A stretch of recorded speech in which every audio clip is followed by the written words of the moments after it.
हर खबर पर होगी आपकी पकड़। डाउनलोड कीजिए एबीपी लाइव ऐप। स्वागत है आपका एबीपी न्यूज पर। आपके साथ मैं हूं आदर्श झा। बिहार में चुनाव के ऐलान के साथ ही यहां चुनावी घमासान भी तेज हो चुका है। पार्टी बदलने और खेमे बदलने का दौर भी अब लगातार जारी है। एक तरफ एनडीए तो दूसरी तरफ महागठबंधन अब अपनी अपनी रणनीति को आखिरी धार देने में जुटे हुए हैं। बिहार चुनाव में कैसे राजनीतिक दलों और उनके नेताओं की राजनीति का डीएनए बदल रहा है अपना रंग, देखिए एबीपी न्यूज पर हमारी खास रिपोर्ट बिहार की राजनीति का डीएनए।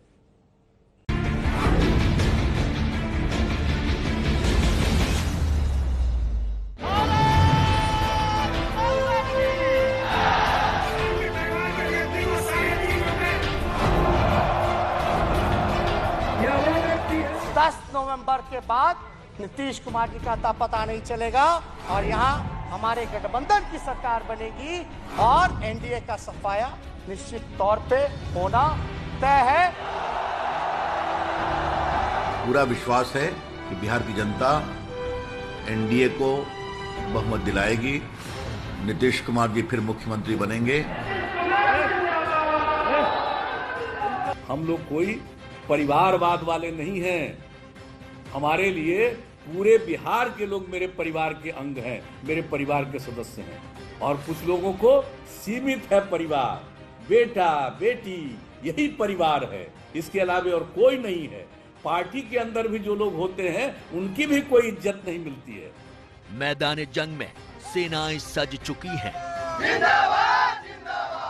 मोर्चाबंदी भी हो चुकी है और हो चुका है देश के दूसरे बड़े राज्य बिहार में चुनावी जंग का ऐलान।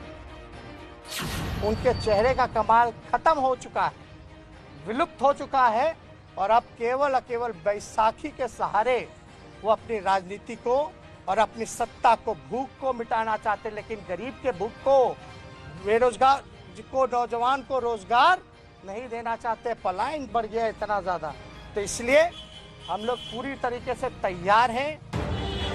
लेकिन बिहार की ये चुनावी जंग विरोधियों के खिलाफ ही नहीं बल्कि अपनों के साथ भी लड़ी जा रही है। इस चुनावी दंगल में दोस्ती के बंधन छूटे हैं तो वही रिश्तों के तार भी टूट गए हैं। बिहार की इस महाभारत में बरसों के रिश्ते और याराने सत्ता की दहलीज पर पहुंचने से पहले ही दम तोड़ चुके हैं। आज भी सीट का मामला हमारे लिए बहुत महत्वपूर्ण नहीं है। एक दो साथी हमारे छूटेंगे, हमारे मन में था कि उनको हम समझा लेंगे, क्योंकि एक दो साथी का सवाल नहीं है, बिहार का सवाल है। जेडीयू, आरजेडी, बीजेपी और कांग्रेस ने अपने पहलवान चुनावी दंगल में उतार दिए हैं। बिहार में एनडीए गठबंधन को जहां नीतीश और मोदी की जुगलबंदी से आस है, वहीं आरजेडी सत्ता विरोधी लहर पर सवार है। लेकिन चुनावी बिसात पर शह और मात के इस खेल में सबसे ज्यादा दांव पर नीतीश कुमार की ही साख है। जनता मालिक है, फैसला करना जनता का कर्तव्य है, उनकी ड्यूटी है, फैसला करेगी, जो भी फैसला करेगी। लगातार 2 चुनाव जीतने वाले नीतीश का मुकाबला यूं तो आरजेडी के तेजस्वी यादव से है, लेकिन इस बार कोरोना का ये काल भी उनके गले की फांस है। दरअसल बिहार की ये चुनावी जंग बेहद अहम और बड़ी है, इसीलिए यहाँ दांव पर कई राजनीतिक दिग्गजों की साख भी लगी है। अभी किसानों का, मजदूरों का, बेरोजगारों का थोड़ा चिंता कर ले। किसान, नौजवान, बेरोजगार, मजदूर जिनको अपमानित किया गया, वो इंतजार कर रहे हैं चुनाव का। कहते हैं सत्ता का खेल कभी थमता नहीं है।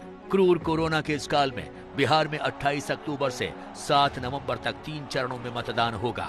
बिहार की राजनीति के डीएनए को भी अगर देखें तो साफ है कि लॉकडाउन के दौरान प्रवासी मजदूरों और छात्रों से लेकर अभिनेता सुशांत सिंह राजपूत की मौत तक हर संभव मुद्दे पर हुई राजनीति भी दरअसल बिहार की चुनावी बिसात से ही प्रेरित रही है। इस दौरान बिहार में सत्ता पक्ष और विपक्ष की नई खेमेबंदी भी हुई और कुछ ने तो खेमे ही बदल लिए हैं। बिहार के पूर्व डीजीपी गुप्तेश्वर पांडे की भी जेडीयू में शामिल होने की खबरें हैं, जिन्होंने सुशांत सिंह राजपूत केस में अपने बयानों से बिहार की राजनीति में हलचल मचा दी थी। जाहिर है बिहार की राजनीति में दल बदल फिलहाल एक दलदल की तरह नजर आ रहा है। पटना की सड़कों पर लगे ये पोस्टर भी गवाही दे रहे हैं कि बिहार में सत्ता के दावेदारों के बीच आर पार का वक्त करीब आ चुका है।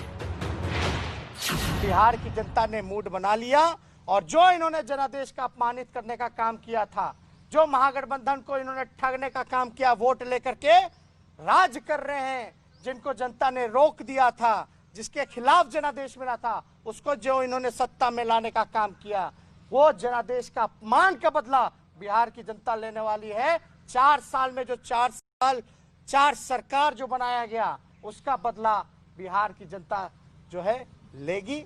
जो विकास हुआ एनडीए सरकार का बिहार में, और जिस तरह से नरेंद्र मोदी जी बिहार के विकास की चिंता करते हैं कि जब तक पूर्वी भारत का विकास नहीं होगा, तो प्रदेश सरकार का काम, नरेंद्र मोदी सरकार का सहयोग दोनों सामने में है और बिहार के लोगों ने देखा है किस तरह से काम हुआ है। कहते हैं राजनीति में ना कोई परमानेंट दोस्त होता है और ना ही कोई दुश्मन। सत्ता को साधने वाली मौजूदा राजनीति के दौर में वैसे भी जरूरत या फायदे ही राजनीतिक रिश्तों की एकमात्र कसौटी रह गए हैं। यही वजह है कि पिछले कार्यकाल में अचानक जागी नैतिकता के चलते इस्तीफा देकर नीतीश कुमार ने जिन जीतन राम मांझी को मुख्यमंत्री बनाया था, बाद में उन्होंने पद छोड़ने से इनकार कर दिया और आखिरकार अलग मोर्चा बनाकर विपक्ष के गठबंधन में शामिल हो गए। लेकिन अब चुनाव से पहले वो नीतीश के खेमे में वापस लौट आए हैं। उधर पिछले चुनाव में एनडीए का दामन छोड़कर आरजेडी से गठबंधन करने वाले राष्ट्रीय लोकतांत्रिक समाजवादी पार्टी के नेता उपेंद्र कुमार कुशवाहा अब आरजेडी से नाता तोड़ चुके हैं। आरजेडी, कांग्रेस और दूसरी पार्टियों के महागठबंधन के अलावा बीजेपी, जेडीयू के एनडीए के बीच भी घमासान मचा हुआ है। एनडीए में सीटों के बंटवारे को लेकर जहां रामविलास पासवान की लोक जनशक्ति पार्टी और जेडीयू के बीच तलवारें खींची हुई हैं, वहीं हाल ही में आरजेडी के कद्दावर नेता रघुवंश प्रसाद यादव ने भी तेजस्वी यादव की कार्यशैली से नाराज होकर पार्टी छोड़ दी। लेकिन इससे पहले कि वो बीजेपी का दामन थामते, उनका स्वर्गवास हो गया। हालांकि चुनाव से पहले हर राज्य में पाला बदल का दौर चलता है। टिकट न मिलने पर नेता बागी हो जाते हैं, लेकिन बिहार की राजनीति के डीएनए में कुछ तो ऐसा है कि यहाँ चुनाव से पहले और चुनाव के दौरान नेताओं और पार्टियों के पाला बदलने का खेल बड़े पैमाने पर खेला जाता है। चुनाव के समय सबका एक ही लक्ष्य होता है कि किसी तरह से सत्ता हासिल हो। तो नीतीश ही नहीं, लालू प्रसाद हो, भारतीय जनता पार्टी हो, रामविलास पासवान हो, उपेंद्र कुशवाहा हो, कोई भी राजनीतिक दल जो राजनीतिक दल के मुखिया हैं का एक प्रकार से कहा जाए तो अभी राजनीतिक दल का जो दल है, समझिए कि एक तरह से एक पॉलिटिकल दुकान चल रही है। तो एक नीतीश कुमार की दुकान है, एक लालू प्रसाद की दुकान है, एक रामविलास पासवान की दुकान है।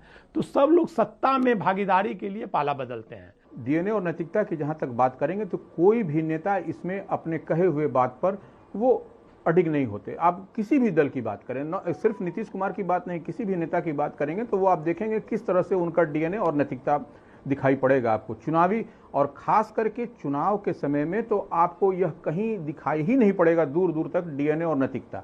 यह सिर्फ कहने हमारे और आपको आपके लिए कहने की बात भर है। जनता को, लोगों को बांटने के चक्कर में रहते हैं, लोगों के बीच में भ्रम पैदा करने के चक्कर में रहते हैं, लेकिन कुछ बोलने से होता है जी। आजकल जो ये सोशल मीडिया पर ट्वीट कर कर के तरह तरह की बात करते हैं लोग, कमाल बात करते हैं। आज एक आदमी का हमने देखा, किसी तरह का वक्तव्य, कमाल है साहब, तरह तरह की बात करते हैं, अपना समय भूल गए। 90 से जो मौका मिला उस समय से लेकर के 2005 तक क्या कर पाए। बिहार में चुनावी बिगुल बजते ही घमासान तेज हो चुका है। इस बीच मुख्यमंत्री नीतीश कुमार आरजेडी के पूर्व कद्दावर नेता रघुवंश प्रसाद सिंह की श्रद्धांजलि सभा में शामिल होने वैशाली के महनार भी पहुंचे, जहां उन्होंने रघुवंश बाबू के बारे में जो कहा उसे आप गौर से सुनिए। उनकी खासियत थी, सब लोगों के साथ वो अच्छा संबंध रखते थे, लेकिन अपने जो विचार उनके होते थे, अपनी जो राय होती थी, उस पर वो दृढ़तापूर्वक अपनी बात को रखते थे और आगे बढ़ाते थे। ये हम लोगों ने प्रारंभ से ही उनको देखा है। लालू प्रसाद यादव के करीबी और आरजेडी के कद्दावर नेता रहे रघुवंश प्रसाद सिंह तो इस दुनिया से चले गए, जिनके बारे में नीतीश ने कहा कि वो अपने विचारों पर दृढ़ रहते थे। लेकिन खुद नीतीश कुमार की राजनीति के डीएनए पर नजर डालें तो साफ है कि वो वक्त और हालात के हिसाब से हर बार न सिर्फ अपने विचार बदलते रहे बल्कि विचारधारा से भी समझौता करते रहे हैं। ऐसा कहते हैं कि राजनीति का ऊंट मखमली रेत देखकर ही बैठता है और बिहार की राजनीति में नीतीश कुमार जैसे कद्दावर नेता से लेकर जीतन राम मांझी जैसे दलित जाति से आने वाले नेता तक ये बात बखूबी जानते हैं कि राजनीति के रेगिस्तान में कब और किस करवट बैठना है। पटना के इस पोस्टर वॉर से भी बिहार की राजनीति के डीएनए को समझा जा सकता है, जिसमें डीएनए के मुद्दे ने पिछले चुनाव में बीजेपी को धूल चटा दी थी। पटना की सड़कों पर मुख्यमंत्री नीतीश कुमार को घेरते होर्डिंग्स नजर आ रहे हैं, जिसमें प्रधानमंत्री नरेंद्र मोदी को ये कहते कोट किया गया है कि नीतीश कुमार के डीएनए में ही खोट है। नीचे लिखा है, मारते रहे बस पलटी, नीतीश की हर बात कच्ची। विपक्ष ने ये होर्डिंग्स सत्ता पक्ष के उस होर्डिंग के जवाब में लगाया है जिनमें पीएम मोदी को सीएम नीतीश की तारीफ करते कोट किया गया है। नीचे लिखा है, न्याय के साथ तरक्की, नीतीश की बात पक्की। दरअसल होर्डिंग में पिछले विधानसभा चुनाव के दौरान प्रधानमंत्री द्वारा दिए गए उस डीएनए वाले बयान को कुरेदा गया है, जिसे तब नीतीश कुमार ने बिहार की अस्मिता से जोड़कर चुनावी राजनीति में तूफान खड़ा कर दिया था। टेबल पर परोसी हुई थाली खींच लेना मेरे मन को बड़ी चोट पहुंची थी। मैं कभी बोला नहीं कभी उसका मला रखा, मैंने मन में रखा, ठीक है भाई। लेकिन जब जीतन राम मांझी पर जुल्म हुआ तो मैं बेचैन हो गया। मुझे लगा अरे मोदी का क्या क्लास है, उसकी तो थाली खींच ली, एक चाय वाले के बेटे की थाली खींच ले, गरीब के बेटे की थाली खींच ले, लेकिन एक महादलित की तो सारी की सारी पूंजी, सारा पुण्य खींच करके ले लिया। भाइयों बहनों, तब मुझे लगा कि शायद डीएनए में ही कोई गड़बड़ है। गडकरी साहब ने बिहार के डीएनए के बारे में कहा था कि इसमें कास्टिज्म है, और इन्होंने मेरे डीएनए पर कहा हम बिहारी हैं, और हमारे डीएनए की बात उन्होंने कही है, ये बिहारियों को अपमानित करते हैं, जलील करते हैं, और ये पूरे बिहार को, बिहारियों को जलील करने वाली बात हमारे डीएनए के बारे में कह रहे हैं, जिनके डीएनए में कुछ है। बिहार के पिछले विधानसभा चुनाव में पीएम मोदी ने नीतीश के डीएनए तक पर सवाल उठाया था और जवाब में नीतीश कुमार ने इसे चुनावी मुद्दे में तब्दील कर दिया था। 2015 के बिहार चुनाव में तब एक दूसरे पर प्रहार और कटाक्ष करते हुए वोट मांगने वाले पीएम मोदी और सीएम नीतीश कुमार इस बार साथ साथ एक ही गठबंधन के लिए वोट मांगेंगे। दिलचस्प बात यह भी है कि साल 2014 के लोकसभा चुनाव से पहले पीएम मोदी की पृष्ठभूमि और छवि का विरोध करते हुए नीतीश कुमार ने बीजेपी से 17 साल पुराना गठबंधन तोड़ लिया था और अपने ही उन्हीं राजनीतिक दुश्मन लालू प्रसाद यादव से हाथ मिला लिया था, जिनका विरोध करते हुए कभी न सिर्फ उन्होंने जनता दल तोड़ा था बल्कि अपनी अलग समता पार्टी बनाई थी। समता पार्टी के रास्ते बीजेपी से दोस्ती करके बाद में नीतीश कुमार ने बिहार में अपनी सरकार भी बनाई, लेकिन 2015 में नीतीश ने पाला बदला और लालू की आरजेडी से गठबंधन करके फिर मुख्यमंत्री बन गए। तब ऐसा लगा था कि अपने आपसी मतभेदों से उबरकर अब ज्यादातर जनता दल परिवार कम से कम बिहार में एक हो ही जाएगा। लेकिन राजनीति ऐसी सीधी चाल भला कहां चलती है। अभी आधा कार्यकाल ही बीता था कि नीतीश ने आरजेडी को धत्त बताते हुए फिर पीएम मोदी से दोस्ती कर ली और बिहार में बीजेपी के साथ न सिर्फ सरकार बना ली बल्कि 2019 का चुनाव भी एनडीए के झंडे तले ही लड़ा। जाहिर है कभी पीएम मोदी के साथ पोस्टर पर अपनी तस्वीर देखकर भड़क उठने वाले नीतीश कुमार आज उन्हीं के नाम पर वोट मांगते नजर आ रहे हैं। यही वजह है कि विरोधी नीतीश कुमार की नैतिक राजनीति के डीएनए पर अब सवाल भी उठा रहे हैं। हिंदुस्तान का प्राइम मिनिस्टर जब झूठ बोले, हिंदुस्तान का चीफ मिनिस्टर जब आपकी जिंदगी के साथ सौदा करे, कितना दिन उसे रहना था। 71 साल वाला मोदी, जुमलेबाज मोदी, झूठ के ठेकेदार की वाला मोदी। अरे मोदी जी, अब आपकी उम्र हो गई, बुजुर्ग नीतीश कुमार ने हाल के दिनों में जितना ज्यादा पाला बदला उतना किसी ने नहीं बदला है। तो नीतीश कुमार का भी एकमात्र उद्देश्य था कि भाजपा से जब वो अलग हुए नरेंद्र मोदी के मुद्दे पर अलग हुए, तो उनका एकमात्र उद्देश्य था कि भाई सत्ता में आना, अकेले रह करके वो सत्ता में नहीं आ सकते थे। तो उन्होंने लालू का दामन थामा, लालू के साथ मिलकर के फिर सत्ता में आए।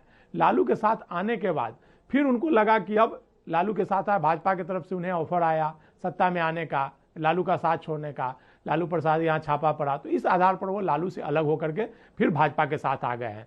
और जरूरी नहीं है कि वो भाजपा के साथ अभी रहें, वो इसलिए नहीं करते हैं। वो उनके कहने का एकदम सिंपल और स्ट्रेट लाउड मैसेज है कि वह अपने पार्टी को सत्ता में लाने के लिए या किस तरह की वो समीकरण बन रहा है, वो समीकरण को समझते हुए देखते हुए वो करते हैं। और ये कोई भी नेता करता है। ये देखिए, नीतीश कुमार तो एक विजनरी नेता है, तो वो समझते हैं कि कहाँ पे हमें करना, कौन सा स्ट्राइक करना चाहिए, तो वो उसके तहत वो स्ट्राइक करते हैं। उसमें डीएनए और नैतिकता, चुनाव में ऐसे भी नैतिकता और डीएनए नहीं होता है, वो सब सिर्फ कहने कहाने की बात होती है।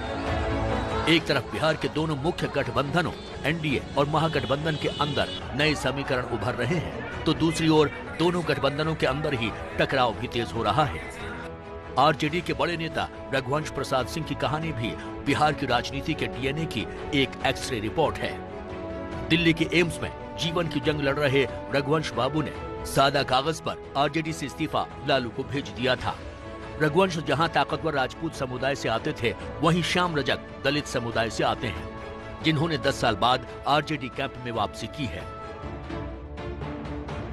लंबे समय से नीतीश सरकार में दलित चेहरे के तौर पर मंत्री बने श्याम रजक ने एक बार फिर पाला बदल लिया है। इसके जवाब में नीतीश कुमार की पार्टी ने राजद के 4 विधायकों को तोड़ लिया है। जाहिर है, बिहार की राजनीति का डीएनए हर गुजरते पल के साथ अपने रंग बदल रहा है। दरअसल जाति की राजनीति में उलझा बिहार का चुनावी गणित हर बार राजनीतिक दलों को अपनी राजनीति का डीएनए बदलने पर मजबूर कर देता है।